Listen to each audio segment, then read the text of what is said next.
এক ছিল রাজা, তার নাম ছিল দেববর্মন। এক বিশাল রাজ্যের অধিপতি হয়েও তার বিনয় এবং প্রজাভক্তি ছিল অসাধারণ। তার রাজত্বে কোনো অভাব ছিল না, কারণ তিনি নিজে সবসময় প্রজাদের সুখ দুঃখের খবর রাখতেন। রাজ্যের প্রতিটি মানুষ তাকে তাদের অভিভাবক মনে করত। তার স্ত্রী রানী রূপা ছিলেন শুধু রূপবতী নন, অসাধারণ বুদ্ধিমতীও ছিলেন। তিনি ছিলেন রাজ্যের যোগ্য সহধর্মিণী এবং প্রজাদের কাছে একজন মায়ের মতো। তার ভালোবাসায় রাজপ্রাসাদের প্রতিটি কোণ যেন উজ্জ্বল হয়ে থাকত। কিন্তু এত সুখ, সমৃদ্ধি আর ভালোবাসার মাঝেও তার মন একটি গভীর শূন্যতা ছিল। তাদের কোনো সন্তান ছিল না। এই দুঃখের কথা মনে পড়লে রাজার মন খুব খারাপ হয়ে উঠত। রানীও প্রায় নীরবে চোখের জল ফেলত। রানী রূপা নিজের দুঃখ ভুলতে প্রজাদের সেবায় নিজেকে নিয়োজিত করতেন। রাজ্যে কোনো দরিদ্র পরিবারের অভাব দেখা দিলে রানী নিজে তাদের কাছে যেতেন এবং সাহায্য করতেন। তিনি একজন দক্ষ চিকিৎসকের মতো অসুস্থদের সেবাও করতেন। একদিন এক প্রবীণ সন্ন্যাসী রাজ্যে এলেন। তার দিব্য জ্যোতিষীতে সমগ্র পরিবেশ শান্ত হয়ে গেল।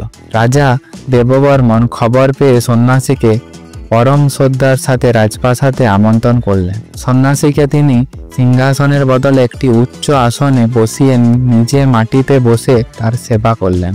রাজার এই বিনয় এবং আতিথেয়তার সন্ন্যাসী অত্যন্ত মুগ্ধ হলেন। তিনি বললেন, রাজা, আপনার মন এতটাই পবিত্র যে ঈশ্বরের কাছে আপনি যা চাইবেন তাই পাবেন। আপনার এমন সেবার মূল্য আমি দেব। রাজা তখন নিজের মনের দুঃখের কথা সন্ন্যাসীর কাছে খুলে বললেন। সন্ন্যাসী হাসি মুখে বললেন, রাজা, আপনার দুঃখের দিন শেষ। আপনার রানী খুব শীঘ্রই এক পুত্র সন্তানের জন্ম দেবেন। সেই পুত্র হবে সূর্যের মতো তেজস্বী, চন্দ্রের মতো স্নিগ্ধ এবং তার হৃদয়ে থাকবে অসীম সাহস ও ধার্মিকতা। সন্ন্যাসীর কথা শুনে রাজা ও রানী আনন্দে আত্মহারা হয়ে গেলেন। তারা সন্ন্যাসীকে প্রণাম করে আশীর্বাদ নিলেন। সন্ন্যাসীর ভবিষ্যৎবাণী সত্যি হলো। ঠিক 10 মাস পর এক শুভ মুহূর্তে রানীর কোল আলো করে এক পুত্র সন্তানের জন্ম হলো। রাজপ্রাসাদে খুশির ঢেউ বয়ে গেল। নতুন অতিথির আগমনে রাজ্য জুড়ে উৎসবের আয়োজন করা হলো। তার রূপ এবং স্নিগ্ধতার কারণে তার নাম রাখা হলো চন্দ্রকেতু। রাজপুত্র ধীরে ধীরে বড় হতে লাগলেন। ছোটবেলা থেকেই তিনি যেমন সাহসী, তেমনি তার মন ছিল নরম। তিনি অস্ত্র শিক্ষা, অশ্বচালনা এবং যুদ্ধ কৌশলে পারদর্শী হয়ে উঠলেন। কিন্তু একই সাথে গরিব ও অসহায়দের প্রতি তার মন ছিল অপার সহানুভূতি। তার শিক্ষক এবং প্রজারা বুঝতে পারলেন তিনি একদিন তার পিতার মতো একজন মহান রাজা হবেন। যখন চন্দ্রকেতু যুবক হলেন, তখন পাশের রাজ্যের রাজা ভৈরব দেব নামে এক নিষ্ঠুর এবং লোভী রাজার কুদৃষ্টি পড়ল দেববর্মনের রাজ্যের ওপর। ভৈরব দেব ভাবলেন, দেববর্মন এখন বৃদ্ধ, তার রাজ্যে কোনো শক্তিশালী উত্তরাধিকারী নেই, তাই এই রাজ্য দখল করা সহজ হবে। তিনি বিশাল সৈন্যবাহিনী নিয়ে দেববর্মনের রাজ্য আক্রমণ করলেন। হঠাৎ এমন আক্রমণে রাজা দেববর্মন চিন্তিত হয়ে পড়লেন। কিন্তু তার পাশে ছিলেন বীরপুত্র চন্দ্রকেতু।